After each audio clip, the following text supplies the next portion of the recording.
We are starting this series of Mastering Multi-Cloud Complexity webinars in order to allow you and a lot of customers to understand VMware strategy, VMware solution for the area that's growing and evolving.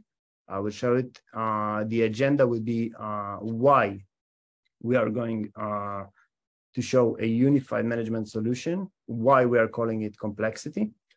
And today we are going to focus on the automation part of this, on the unified solution. We will have an additional webinars in this series that we talk about cost, operation, etc. We will discuss about it during the session. Together with me, we have Adiel and Diev from TeraSky. They are leading the cloud delivery and cloud automation in TeraSky. And they will deliver the demo and will show you actual usage of the system. I strongly encourage you to ask questions in the Q&A, and let's start again. So in VMware, we did a few researches and following, let's say, the benchmarks that we know, we see a lot of app transformation, modernization of apps. New apps are developed in a cloud native way directly to the public clouds. And most of the CIOs or the companies are expecting to be multi-cloud by 2024. Meaning of multi-cloud, that's mean they're going to be more than one public cloud. For those of you that's asking about the on-prem environment, we can consider it as an additional cloud environment. So managing multiple public clouds brings some complexity. We have distributed applications, we have distributed workforces, and we see customers from around the globe in different regions, different time zones, and a lot of tools that you need to use in order to manage and use your public clouds environment. When we get to such deployment of a new app, so we are following and finding ourselves with a few challenging questions. Which apps should we deploy? To which cloud? Are we applying policies for the different public clouds, each one with its own recommended policies? Are we following the policies that the organization set for us to the public cloud and for our applications?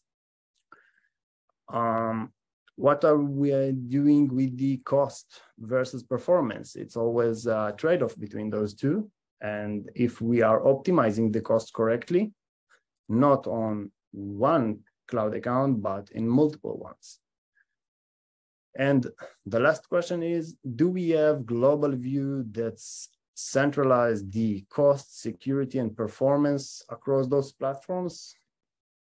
So in VMware, our strategy and solutions aligned in the following aspects. We are dividing the to various pillars. The first one is managing the cost. Okay, it's to show chargeback, rate optimization, where we can do to minimize the cost spent of the organization. The second pillar is operation. Are we doing good observability for our application or for the full stack? What are we doing with the log management and the application monitoring? And the last one is automation. Are we applying guardrails correctly? How do we leverage our infrastructure as code on different public clouds and on premises? Are we applying secure cloud configuration in an automated way? And for that, we can, with our new brand of products, VMware Aria. VMware Aria, it's the multi-cloud management story from our side, from VMware, and that brings us to a few pillars and solutions that's integrated together to one amazing tool, let's say, VMware Aria Hub. So VMware Aria Hub is our multi-cloud management solution. It's powered by GraphQL. Those of you that's familiar, It's a very interesting project about complex database that's known to maintain and learn a lot of connection between objects. On top of it, we are extending the Aria Hub with our different products for various solutions to the different pillars. We have Aria Cost. Some of you probably know it as Cloud Elf before. Aria Operation, that's provide the full stack visibility, end-to-end troubleshooting, log management, etc. And Aria Automation, that will automate and configure our application and infrastructure deployment, and will allow you to enforce your policies, guardrails, etc. On your public cloud and on-premises area. So today we are going to focus on the automation part, as I said, and in the next webinars, we will discuss additional areas. So what is Aria Automation? Aria Automation designed to be a self-service for multi-cloud. It's a self-service portal that will allow you to provide multi-cloud automations with governance. That means providing the developers, DevOps, IT, and various users in the organization the option to consume cloud services, consume and manage cloud services with governance and making sure that they are doing it correctly according to the best practices of the organization. So we have various use cases that we get with Aria Automation. The first one, as I mentioned, is the self-service for multi-cloud. We support various public clouds and on-premises environment. The entire tool build DevOps oriented. That means we will discuss it deeply, but it will allow your infrastructure to become DevOps oriented, to get all those barriers out and be more aligned to the DevOps methodology. We can provide Kubernetes automation to deploy Kubernetes clusters, namespaces, etc., and provide different services in the Kubernetes area, and security operations and network automation. That means to allow you do governance at security area and in provisioning network, and not just simple services as VM, EC2, etc. Aria Automation is the product. It built from a few services. I will go over them briefly, but I will not go deep dive because the NDF would show this in the demo. So we have the Aria Automation Assembler. It's the tool where you build your services and orchestrate your infrastructure provisioning and management. We got Service Broker or Consumption. This is the customer-facing portal where you can configure your services and aggregate multiple services from multiple areas. Pipelines. It's a service that will allow you to create pipelines, same as Jenkins or any other pipeline tool, with a lot of complex and integration to options.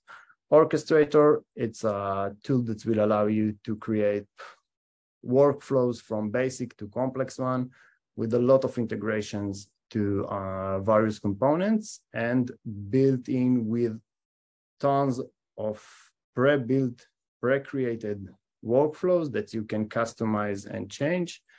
And we have Aria Config, previously named SaltStack. It's a software configuration management capability, will allow you to do configuration management based on events and validate that your environment is configured according to your state files.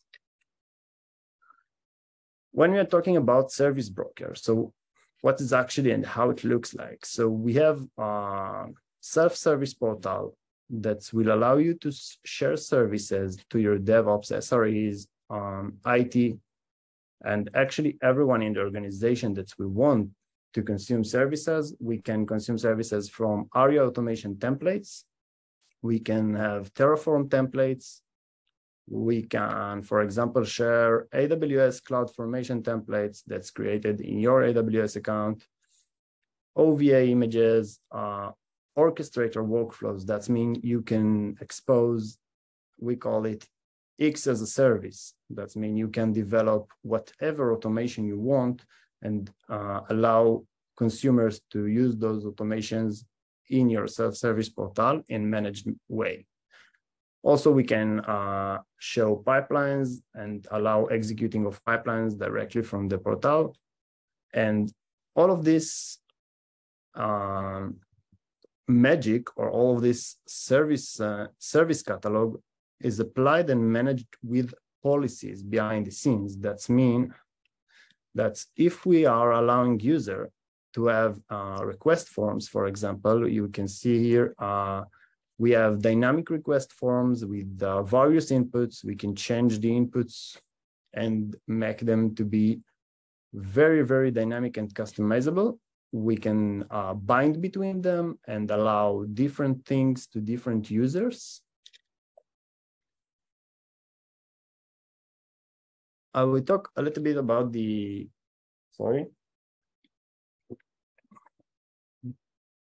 about how we see from the Aria automation the various components. So we are having governance on top of all the self-service portal. That means you can allow to share different services to different users. You can set list policies. That means I will allow this service to be enabled or deployed for 30 days, 1 day, etc. We can set the tagging policies, naming convention. We can set complex approval workflows and entitlements to different users. Also, we are setting the resource policies or the quota for per user or project that will allow them to consume just the resources that you want to allow them to use. The tool can work with the different cloud zones, different regions. We currently support the top 3 public clouds. So that's from the architecture and the different objects. As the entire tool build, as I said, DevOps oriented. That means everything you configure will be configured with infrastructure as code. All the services are infrastructure as code. All the components are integrated to Git. That means you can manage it directly in Git or in the product. And we also allow a robust service of pipelining that will allow you to create various pipelines that integrate with your Jenkins, Git, etc., to create some flow or continuous delivery pipelines for your environment. The Aria automation assembler, or how we build the templates, as you can see, it's infrastructure as code tool. It's side-by-side with the YAML file and graphic interface. That means you can do one change in the graphic interface and it will be populated as infrastructure as code, and the other way. Okay, we can expose in our YAML file various properties. We have native objects. We can use the IDEM project as one of our infrastructure as code languages. We can use Terraform, and we can also integrate Ansible or SaltStack for configuration management.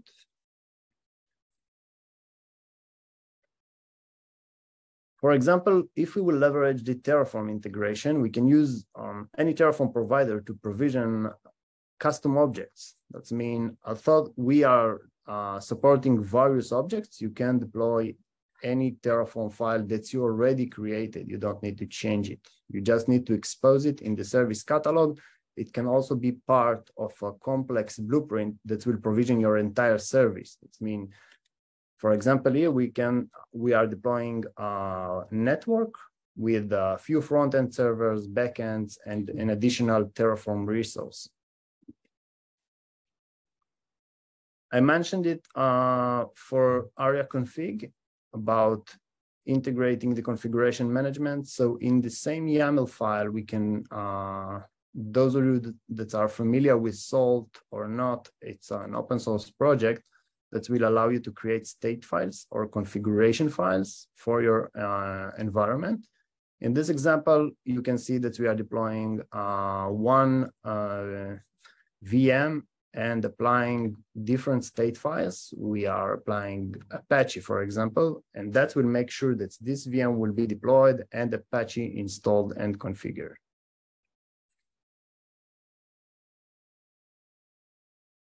So I will skip about the state files because we are quite on time.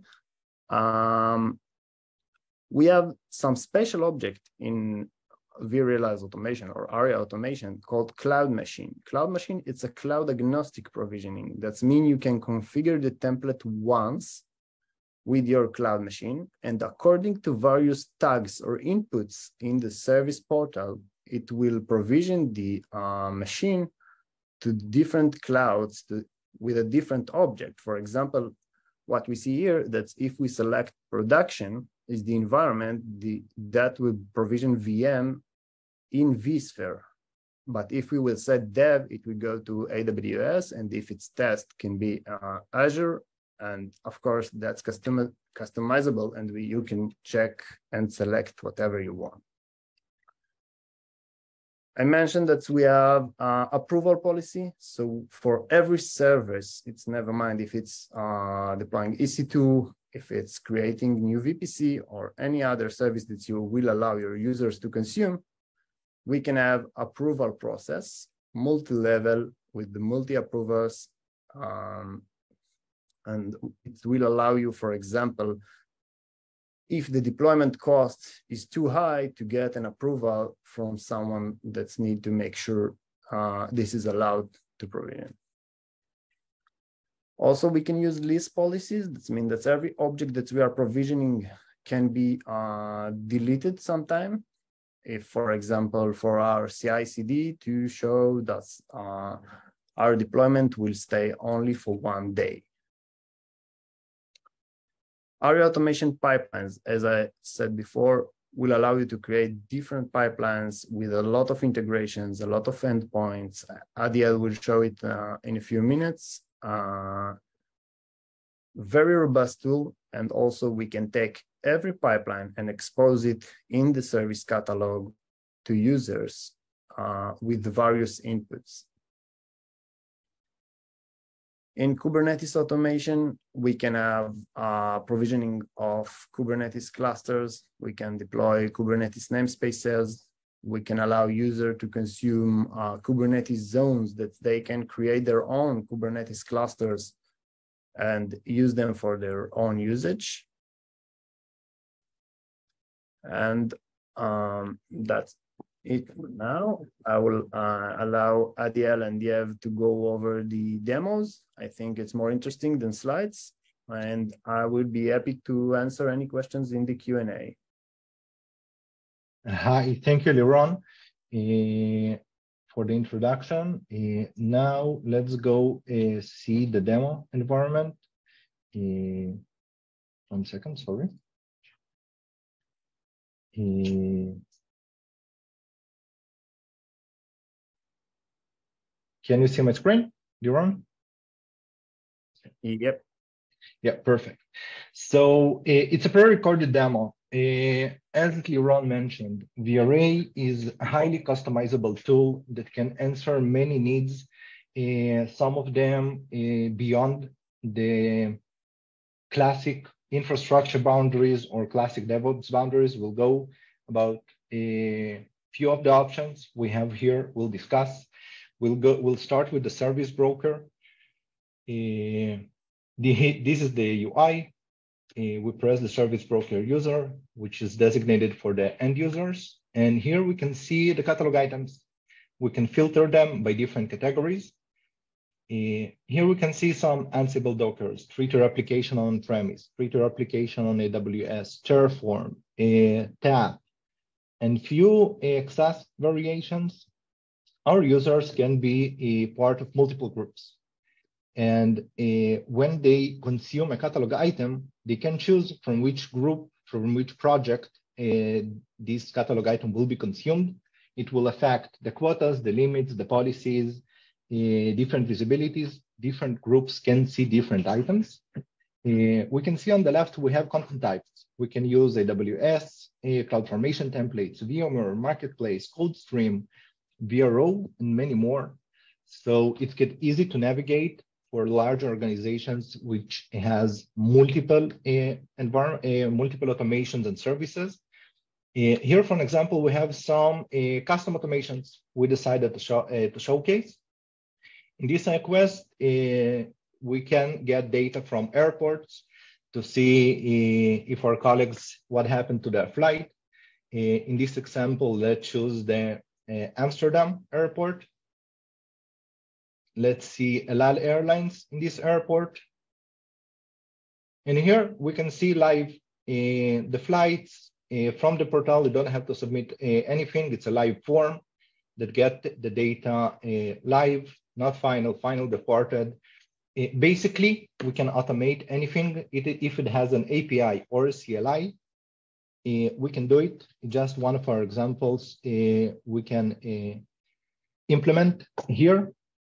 And now let's dive into cloud agnostic, the multi-cloud challenge as we started to discuss it. The VRA could be a unified platform to consume all those services from different public clouds.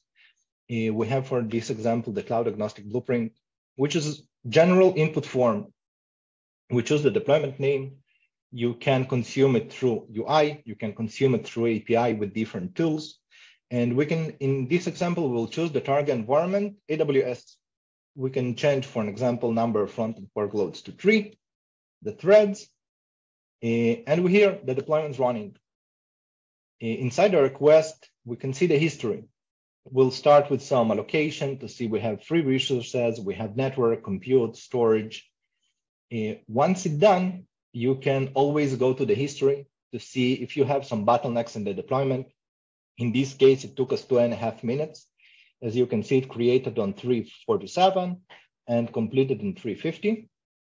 And here we have the whole topology. We have the network, the load balancer, the front end, the backend, and the database. You can select each component.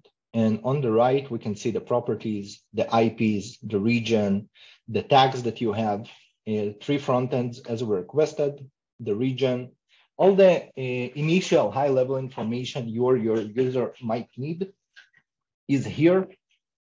It's easily to consume, easily to show. Again, you can show it through API as well. Consume it through API as well. We have here we have the general information.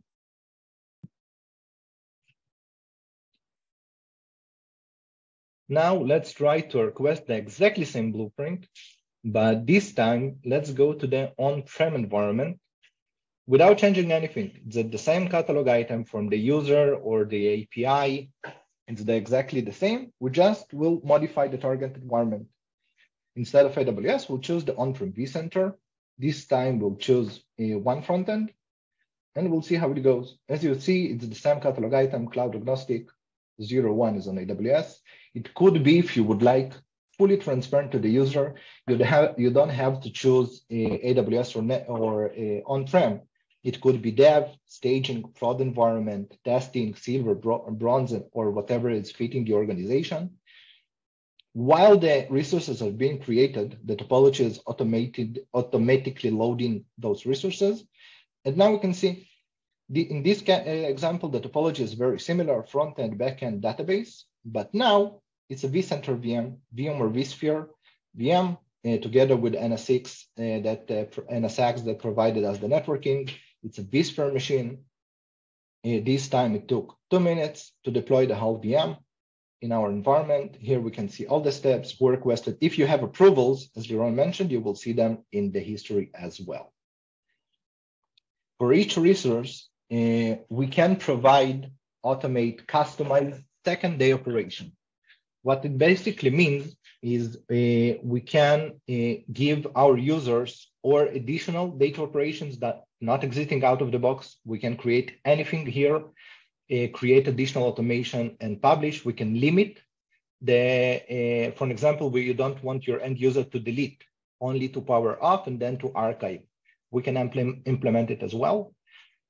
We had actions on the deployment, and we have per resource, resize, change boot disk, power off, take backup, take snapshot, depends on the resource, change tags. And we have this feature out of the box called update. For an example, for my existing application, I want to change the amount of frontends to 2. I don't need that many manually. And it will show what will change. It will update the following applications. It will delete one frontend. In this case, the last one. Let's submit this request. And in a few seconds, we will see that the load balancer was updated. The frontend, the amount of frontend machines became 2 instead of 3. And magic of the pre-recorded demo, the operation is completed. We see again in the history, and now we have only 2 frontends with all their details, and the load balancer, of course, was updated as well. Here we can see all the information, and only 2 instances with their IPs and which region, because it's AWS. You can increase, you can modify, you can update, depends on your blueprint. Let's deep into the blueprint. For this, we'll go to Cloud Assembly, which is the service designated to create and modify the blueprints. And let's dig into Cloud Agnostic and see how it looks behind the scenes.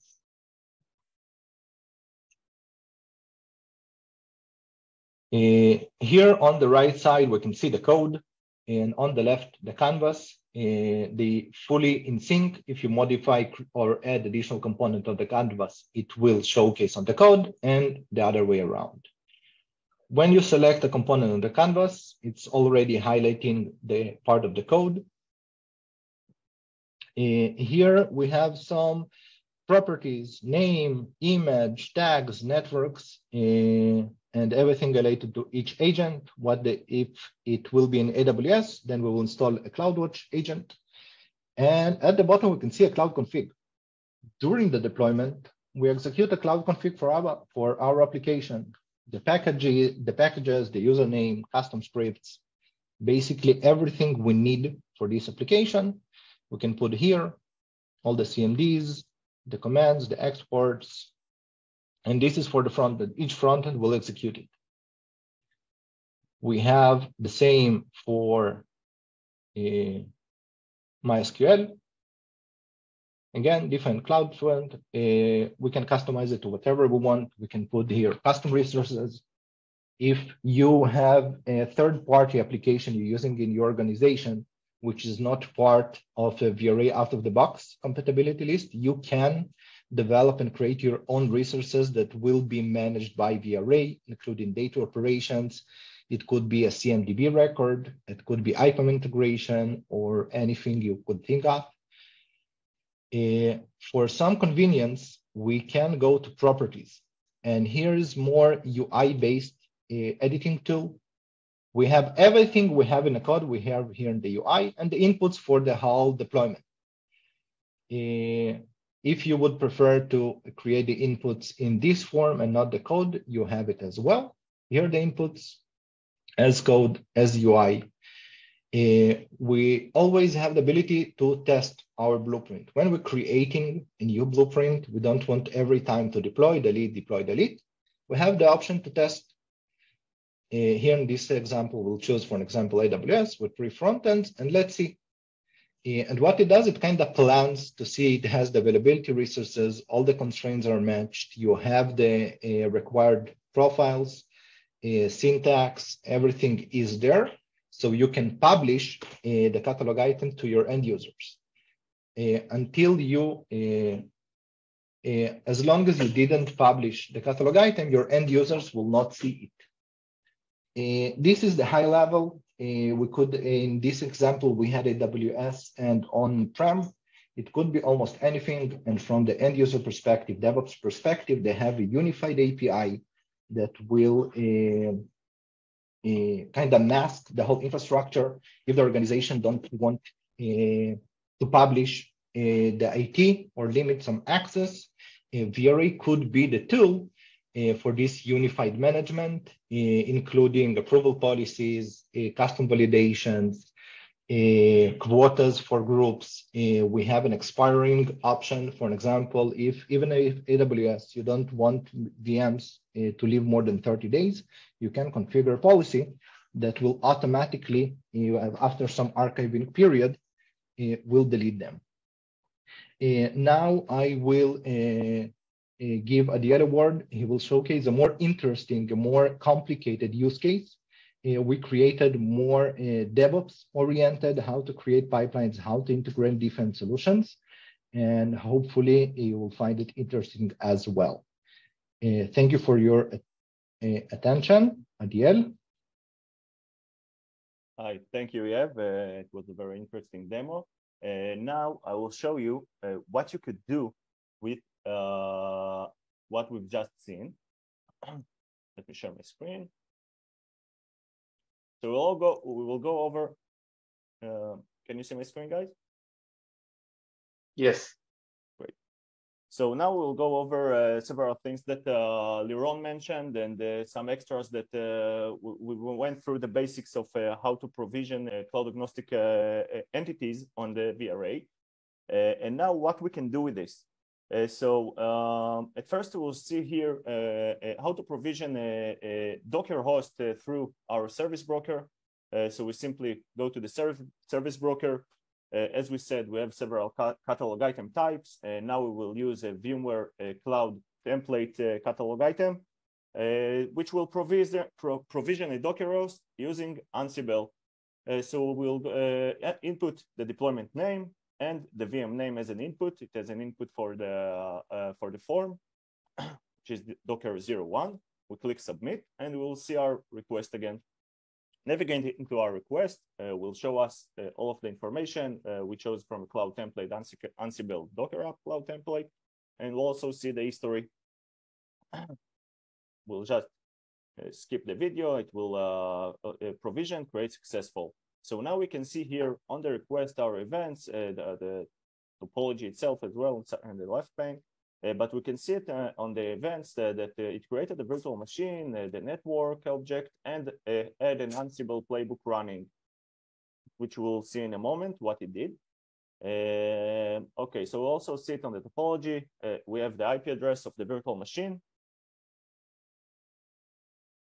And all of the properties, the playbook properties, what it ran, on which inventory file we put this host at. And we will navigate to our host. So this is our provisioned Docker host. So we can see here we have a new virtual server. It is provisioned on our vSphere on-prem environment, and there is a Docker installed here. Okay, from an Ansible playbook.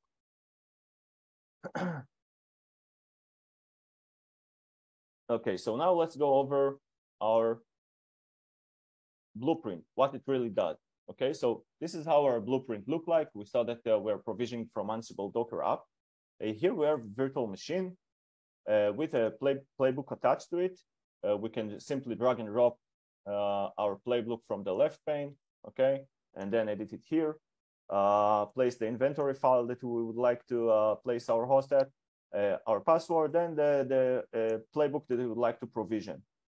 We have many properties that we can select.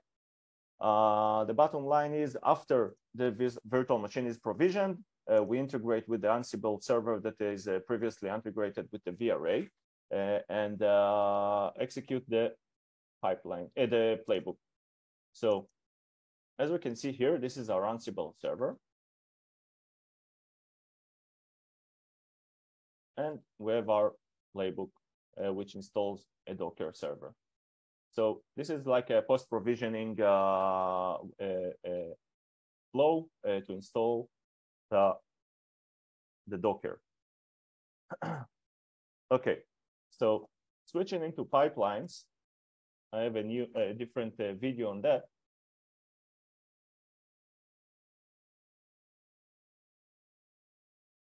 a code stream pipeline actually takes this blueprint and fits into a bigger pipeline.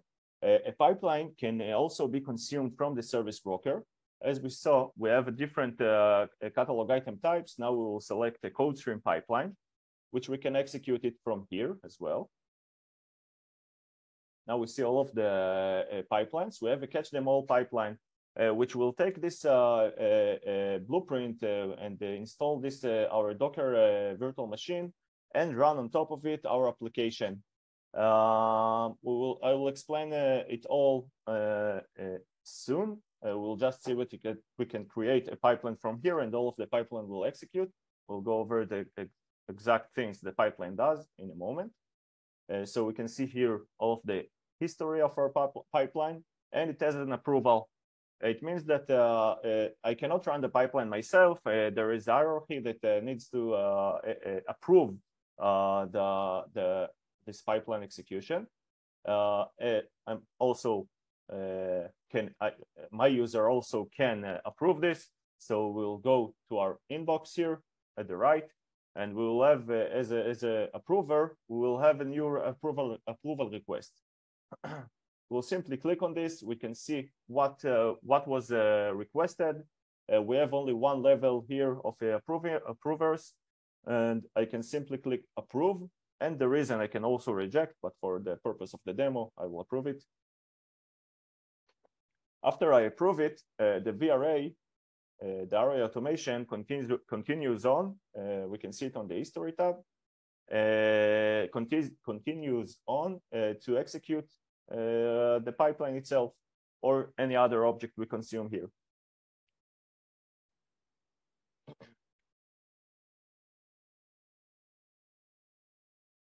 Sorry about that.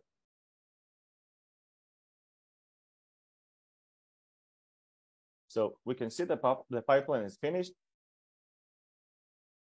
and we can see the execution from here, and all of the outputs of the pipeline. What are the outputs? We can see that it has successfully ran. It means that we have a virtual machine with our application running, where it got from the application from.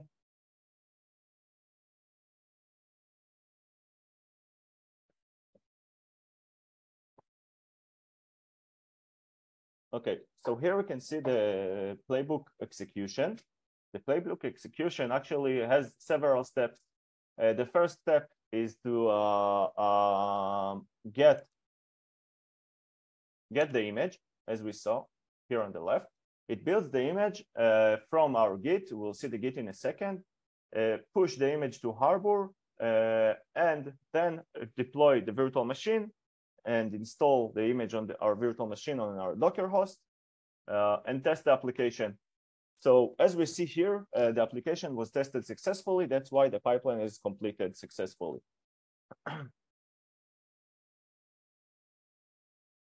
Okay, so let's talk about CodeStream for to see what are how CodeStream is built, how the CodeStream is built, and how is the pipeline, what the pipeline does.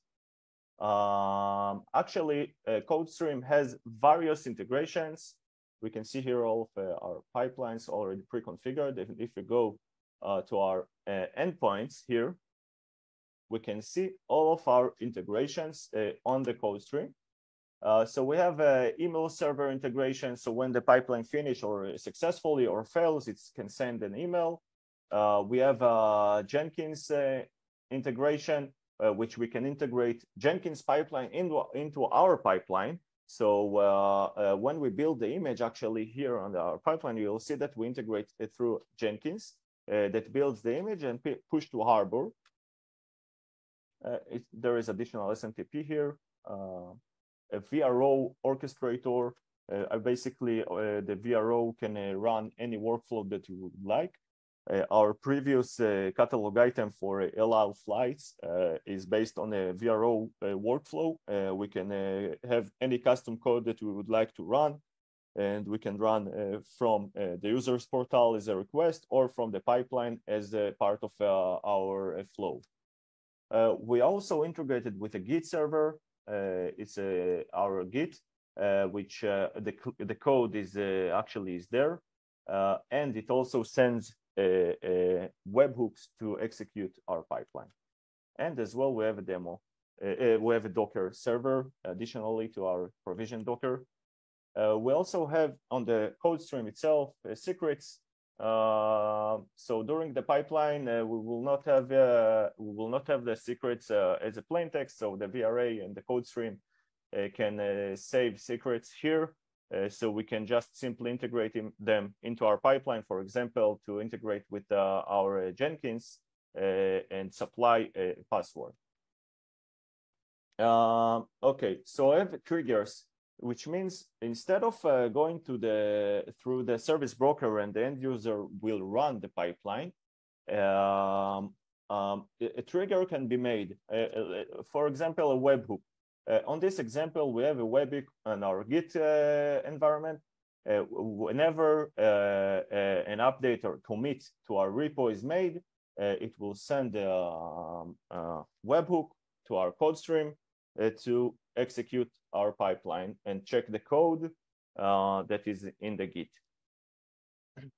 So configuring the Git is pretty simple. Webhook is pretty simple. We just have the configuration is very simple, and we just have the secret that we need to implement and the URL that the Git server needs to integrate with. So let's go over our Git briefly, and we will see our code. Our code has actually, okay, our code is our main Python here, which is actually runs an API calls to a Pokemon index.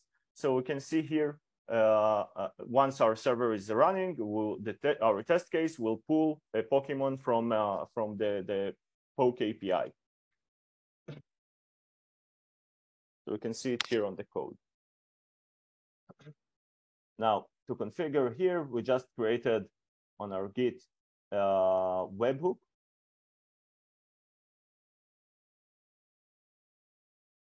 Under settings, on the webhook, it's very simple. We can see here our pre-configured webhook and its URL to the Git integration on the code stream and the secret that it gave us, and our last runs.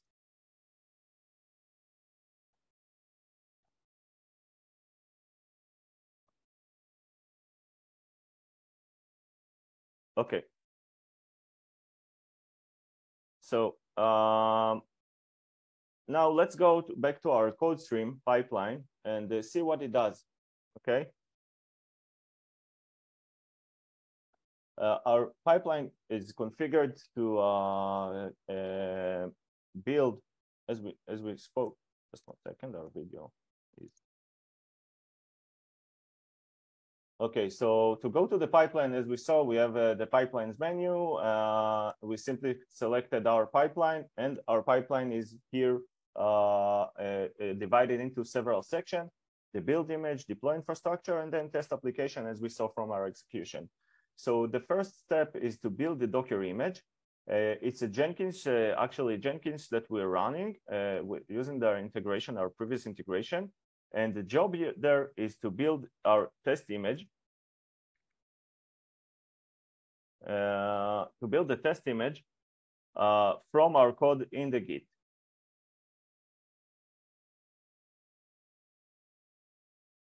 Now, our pipeline here will also, it has also various outputs that we can use on our next tasks. So we test here our job, whether it runs successfully or failed. So we can trigger another things or to break the pipeline if the Jenkins job has failed. After the Jenkins job is finished successfully, we will push the image that we created from the code to our Harbor server. It is also a Jenkins job. And it also has outputs, as we can see. And the next step is to clean up our Docker image because it's already on our Harbor server. Okay. The next step on the pipeline is to build the virtual machine. to build a virtual machine, it just simply goes and integrates with the VRA automation itself, create a deployment. As you remember, we have various inputs there, the deployment name, which name of the deployment we would like to have. It could also have variables here, so we will not have conflicts. So we'll take in the build ID there. The template, cloud template name, which cloud template to execute, and the input, what will be the virtual machine name. This as well as outputs. After the virtual machine is ready, our next step is to install the application. So we are SSHing. We can see here that we are SSHing to our machine and logging into the harbor using the variables that we just previously spoke about. We're pulling the image from the harbor, and we're running the image on the virtual machine. After all of this is made, we will test our application that is running. As you saw, we have a unique port for to integrate with our web server that is running there, and it redirects to our Pokemon index API that we saw in the code, and we pull the Pikachu Pokemon.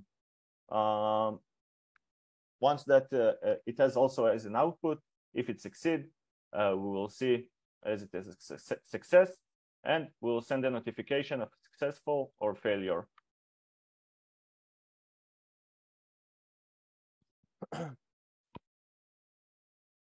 And we can edit from here the integration of the email. We can when the email complete, when the flow completes, we send the email to the user. Your build is running successfully or failed, and if it was failed, we will need to address this as an issue. Somebody break the code, for example. So let's see what happens when somebody breaks the code.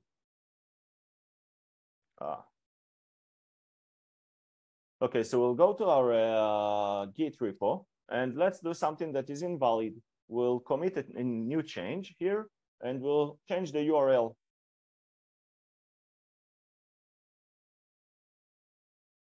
Once we committed the change, we can see here on our webhooks, it sent a new webhook to our VRA server. You can see it just now. And the new pipeline was executed. On this pipeline, we can see all of the steps again. We'll just move forward here. It builds all of the image, tests the Jenkins job, and deploy the virtual machine after we have the image pushed to Harbor. And we'll test the application. We failed this application on purpose because the URL is invalid. On this stage, everybody gets an email. The application is not running. The build is failed. Here we can see the JSON response from our test, and we can also send it to the email through the email.